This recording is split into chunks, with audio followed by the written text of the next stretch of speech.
Peringatan Hari Buruh 1 Mei tahun 2026 ini dibayangi kekhawatiran pekerja industri hasil tembakau, IHT, terhadap potensi gelombang pemutusan hubungan kerja, PHK.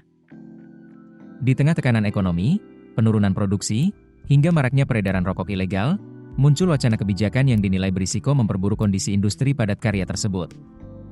Produksi rokok bercukai pada 2025 tercatat turun menjadi 307 miliar batang, menyusut 3% dibandingkan tahun sebelumnya yang mencapai 317 miliar batang.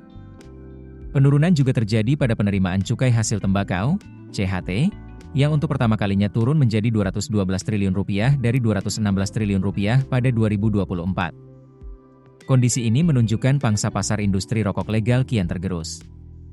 Ketua Harian Persatuan Pengusaha Rokok, PPRK, Kudus, Agus Sarjono, menilai rencana penambahan layer baru cukai rokok murah berpotensi menimbulkan distorsi pasar. Ia mengingatkan, jika struktur tarif terlalu berdekatan, segmen sigaret kretek tangan, SKT, yang menyerap banyak tenaga kerja bisa terdampak langsung. Ia menjelaskan, rokok ilegal selama ini tidak memberikan kontribusi pajak maupun cukai, serta minim menyerap tenaga kerja karena berbasis mesin. Namun, keberadaannya justru menekan industri legal yang patuh aturan dan menyerap banyak pekerja. Senada, Ketua Federasi Serikat Pekerja Rokok Tembakau Makanan Minuman SPSI, Henry Wardana, menyebut tekanan terhadap industri legal semakin berat akibat kenaikan tarif cukai beberapa tahun terakhir dan maraknya rokok ilegal di pasaran. Kondisi ini berdampak langsung pada berkurangnya kesempatan kerja. Menurutnya, pekerja di sektor legal berharap adanya perlakuan adil dari pemerintah.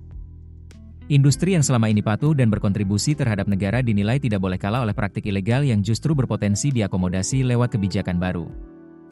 Data Price Monitoring Survey dari Center of Human and Economic Development, CHED, Institut Teknologi dan Bisnis Ahmad Dahlan juga mencatat peredaran rokok ilegal meningkat 13,9%. Tren ini memperbesar potensi kebocoran penerimaan negara sekaligus mempertekan daya saing industri resmi. Dengan kondisi tersebut, pelaku industri dan pekerja menilai kebijakan fiskal perlu dirancang secara hati-hati. Keseimbangan antara penerimaan negara, penegakan hukum, dan perlindungan tenaga kerja dinilai menjadi kunci agar industri tidak semakin tertekan dan risiko sosial, seperti PHK massal, dapat dihindari. Keputusan bisnis terbaik datang dari data, bukan tebakan. Mudah berlangganan Business Insight dengan subscribe with Google.